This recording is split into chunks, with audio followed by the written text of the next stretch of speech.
Hello friends, आज हम आप लोगों को डाइजेस्टिव सिस्टम के तीसरे पार्ट को कराएंगे। क्योंकि डाइजेस्टिव सिस्टम थोड़ा बड़ा है और चूंकि हम आपको NEET, BSc, inter, high school सभी बच्चों को ध्यान में रख के हम ये लेसन करा रहे हैं, यानी डाइजेस्टिव सिस्टम करा रहे हैं। तो आज हम चूंकि इससे पहले हम स्टमक के स्ट्रक्चर को बता चुके हैं, आज हम फिजियोलॉजी ऑफ स्टमक की बात करेंगे, इसके कार्य की बात करेंगे कि स्टमक का क्या कार्य है। तो यहाँ पर आप इससे पहले हम बता चुके थे कि स्टमक के तीन पार्ट होते हैं। एक होता है कार्डियक पार्ट और दूसरा होता है फंडिक और तीसरा ये हो गया फंडिक और ये हुआ पाइलोरिक। तो तीन पार्ट होते हैं, लेकिन इसका जो मेन पार्ट होता है स्टमक का वो फंडिक पार्ट होता है। तो यहां पर क्या है कि गैस्ट्रिक ग्लैंड के बारे में बात करेंगे, जठर ग्रंथियों की बात करेंगे। तो जठर ग्रंथियां जो होती हैं वो तीन प्रकार की होती हैं। एक तो कार्डियक ग्लैंड होती है जो म्यूकस को प्रोड्यूस करती है। पहली जठर ग्रंथि है कार्डियक ग्लैंड या जो म्यूकस को प्रोड्यूस करती है, और दूसरी जठर ग्रंथि होती है पाइलोरिक ग्लैंड जो म्यूकस तथा हार्मोन्स का सिक्रीशन करती है। यानी pyloric gland secrete mucus and hormones. तीसरी होती है fundic gland, it is the main gastric gland. Fundic gland जो होती है मेन मुख्य गैस्ट्रिक ग्लैंड होती है या जठर ग्रंथि होती है जो गैस्ट्रिक जूस को या जठर रस को प्रोड्यूस करती है, जो जठर रस को प्रोड्यूस करती है। इसमें क्या होता है, जो फंडिक ग्लैंड है इसमें जो मेन होता है वो होता है pepsin hormones, pepsin, rennin, gastric lipase और HCl। तो ये चीजें फंडिक ग्लैंड के द्वारा प्रोड्यूस होती है। तो इसलिए फंडिक ग्लैंड को मुख्य ग्लैंड मानते हैं डाइजेशन में। इसमें चूंकि गैस्ट्रिक ग्लैंड जो फंडिक ग्लैंड होती है इसमें क्या प्रोड्यूस होता है, जठर रस। और जठर रस जिसे हम गैस्ट्रिक जूस कहते हैं, जठर रस में पेप्सिन एंजाइम स्रावित होता है, रेनिन एंजाइम स्रावित होता है, गैस्ट्रिक लाइपेज एंजाइम स्रावित होता है और HCl स्रावित होता है। अब बात करेंगे कि गैस्ट्रिक जूस जो होता है जो फंडिक ग्लैंड से स्रावित होता है, यानी जठर रस जो फंडिक ग्लैंड होती है, जो इस स्टमक के जो फंडिक पार्ट है स्टमक का, वहां पर जो ग्लैंड पाई जाती हैं। स्टमक का जो मेन पार्ट होता है फंडिक पार्ट होता है, जहां पर फंडिक ग्लैंड पाई जाती हैं, उस ग्लैंड से गैस्ट्रिक जूस यानी जठर रस तथा HCl का स्रावण होता है एवं जठर रस में एंजाइम पाए जाते हैं और HCl पाया जाता है। तो एंजाइम हमने बताया पेप्सिन, रेनिन, गैस्ट्रिक लाइपेज और HCl पाया जाता है। अब बात आई कि सिक्रीशन ऑफ गैस्ट्रिक जूस जो होता है ये स्टिमुलेट होता है, इसको उत्तेजित करता है सिक्रीशन के लिए, वो होता है पैरासिम्पैथेटिक ऑटोनॉमस नर्वस सिस्टम। तो पैरासिम्पैथेटिक ऑटोनॉमस नर्वस सिस्टम ये गैस्ट्रिक जूस या जठर रस को स्टिमुलेट करता है सिक्रीशन के लिए। और दूसरा जो होता है वो होता है सिम्पैथेटिक ऑटोनॉमस नर्वस सिस्टम। ये क्या करता है, जठर रस के सिक्रीशन को रोकता है, यानी sympathetic autonomous nervous system inhibit the secretion of gastric juice। अब secretion of gastric juice जो कंट्रोल होता है वो होता है gastric hormones, vagus nerve, serotonin और हिस्टामिन, इनके द्वारा ये कंट्रोल होता है। लेकिन इसको स्टिमुलेट करने का काम, इसको बढ़ाने का काम कौन करता है, पैरासिम्पैथेटिक ऑटोनॉमस नर्वस सिस्टम, तथा इसको सिक्रीशन को रोकने का काम करते हैं सिम्पैथेटिक ऑटोनॉमस नर्वस सिस्टम। अब बात आई स्टमक हमें कभी कभी होता है कि हमें भूख लगती है, तो भूख की टीस हमें भूख की टीस यानी हंगर की हम बात करेंगे तो इसका जो सेंटर होता है ब्रेन के हाइपोथैलेमस रीजन होता है, भूख का केंद्र ब्रेन के हाइपोथैलेमस रीजन में। और ब्रेन में तमाम सारे केंद्र होते हैं, जैसे वोमिटिंग सेंटर, उल्टी का केंद्र, लाफिंग सेंटर, हंसी का केंद्र, रिस्पिरेटरी सेंटर, श्वसन केंद्र, ये सारा कुछ आपके ब्रेन में हाइपोथैलेमस रीजन में पाया जाएगा। तो चाहे वो भूख का केंद्र हो, चाहे वो ओमन का केंद्र हो, वोमिटिंग सेंटर हो, चाहे वो लाफिंग सेंटर हो, चाहे वो आपका रिस्पिरेटरी सेंटर हो। जैसे लाफिंग सेंटर नाइट्रस ऑक्साइड के कोई सूंघा दिया जाए तो उसमें क्या होता है, लाफिंग सेंटर एक्साइट होता है और व्यक्ति हंसने लगता है। तो ये सारे सेंटर ब्रेन में पाए जाते हैं। तो हंगर सेंटर ये जो ब्रेन के हाइपोथैलेमस रीजन में पाया जाता है, और ये हंगर को क्या करता है, भूख को प्रोवोक करता है, भूख को बढ़ाता है, प्रोवोक करता है, भूख को बढ़ाता है। क्यों बढ़ाता है? क्योंकि ब्लड में ग्लूकोज का लेवल कम हो जाता है। तो क्या होता है, जब ब्लड में ग्लूकोज का लेवल कम हो जाता है तो भूख का सेंटर जो हाइपोथैलेमस रीजन में है वो होता है, वो एक्साइट होता है।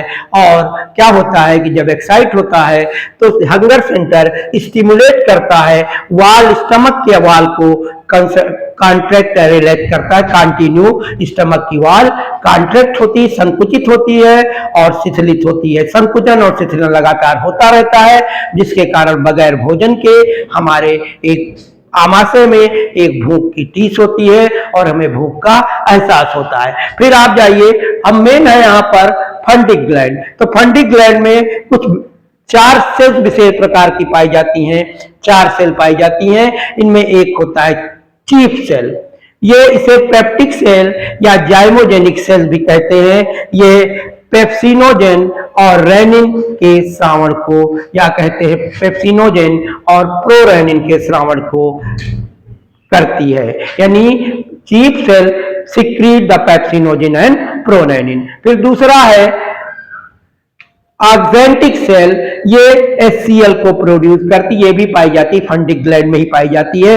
और तीसरा है बेसल सेल, ये टोटिपोटेंट सेल होता है। या ये क्या करता है टोटिपोटेंट सेल, ये कई टाइप के सेल बना लेता है, जहां जब जिसकी जरूरत होती है उस प्रकार के सेल को प्रोड्यूस करता है। That is may be produce any type of cell whatever required, जिसकी जरूरत होगी उसी को ये बना लेता है। टोटिपोटेंट का मतलब अपने को हर रूप में ढाल लेना, टोटिपोटेंट। अब हो गया आर्जिनोफिलिक सेल, ये गैस्ट्रिन हार्मोन्स को प्रोड्यूस करता है। जैसा कि हमने अभी बताया है कि गैस्ट्रिन हार्मोन्स ये गैस्ट्रिक जूस के सिक्रीशन को कंट्रोल करता है। अब आ जाइए, बात आई यहां पर, बात अब आई पेप्सिन। स्टमक में हमने बताया पेप्सिन, रेनिन, गैस्ट्रिक लाइपेज और HCl पाया जाता है। तो हमें आपको बता दें कि इससे पहले हमने बताया था कि बक्कल कैविटी में जो भोजन का निवाला होता है उसे हम कहते हैं बोलस, और जब वो भोजन वहां से स्टमक में आ जाता है तो उसे बोलते हैं काइम। भोजन के निवाले को जब वहां से बक्कल कैविटी से स्टमक में आता है तो उसे बोलते हैं काइम, और जब इंटेस्टाइन चला जाता है तो बोलते हैं काइल।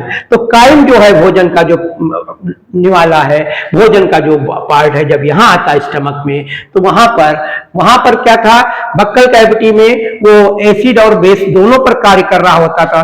लेकिन यहाँ पर क्या होता है कि जैसे भोजन यहाँ आता है तो in the presence of HCl के उपस्थित, HCl एक प्रकार का एसिड होता है, इसकी उपस्थिति में क्या करता है कि इसकी उपस्थिति में अम्लीय माध्यम में भोजन का डाइजेशन करता है। तो स्टमक क्या करता है, भोजन का पाचन अम्लीय माध्यम में करता है। अब बात आई, एक मिनट सर, अम्लीय माध्यम में भोजन का डाइजेशन स्टमक में होता है। तो यहां पर पेप्सिन, रेनिन, गैस्ट्रिक लाइपेज और HCl क्या करता है, इसको एक्टिवेट करता है। पेप्सिन प्रोएंजाइम पेप्सिनोजेन के रूप में पाया जाता है, एंजाइम के रूप में प्रोएंजाइम पेप्सिनोजेन के रूप में ये स्टमक में पाया जाता है। पेप्सिनोजेन एक प्रकार का प्रोएंजाइम होता है, प्रोएंजाइम, और एंजाइम के रूप में पेप्सिनोजन पाया जाता है, लेकिन जब इसके ऊपर HCl अपनी अभिक्रिया करता है, रिएक्शन HCl से होता है, तो ये एक्टिव पेप्सिन में कन्वर्ट हो जाता है। तो HCl का काम होता है कि जो स्फिंक्टर है, जो अपर्चर है पायलोरिक रीजन में, उस एपर्चर को बंद और खोलने का काम करता है। और दूसरा हमने बताया कि HCl यहाँ पर यानी प्रो एंजाइम को, यानी जो एंजाइम की पूर्व की स्थिति है उसको एंजाइम में कन्वर्ट करता है। यहाँ पर हो गया प्रोरेनिन को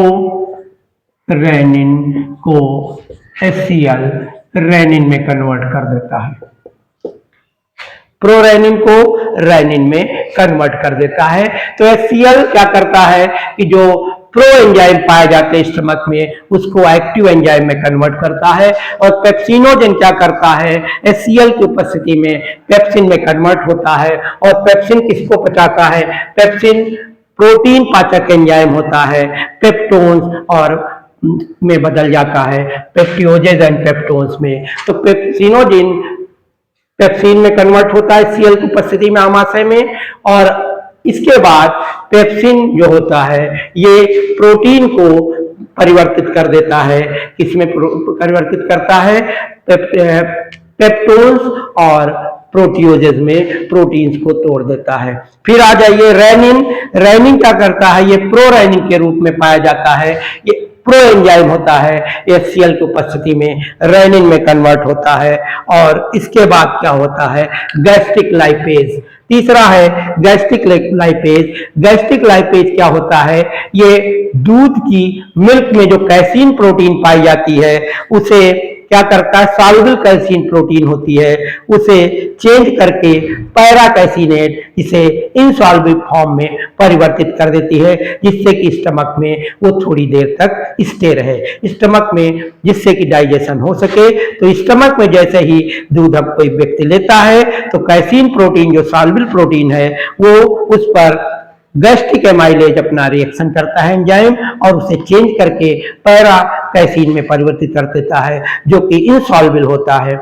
और ये तो हो गया डाइजेशन की बात। अब क्या है कि आमाशय की वाल यानी पूरे एलिमेंट्री कैनाल में म्यूकस सिक्रीट होता है, म्यूकस ग्लैंड पाई जाती है, जिसे कहते हैं हम श्लेष्म कला, म्यूकस मेम्ब्रेन को हिंदी में कहते हैं श्लेष्म कला।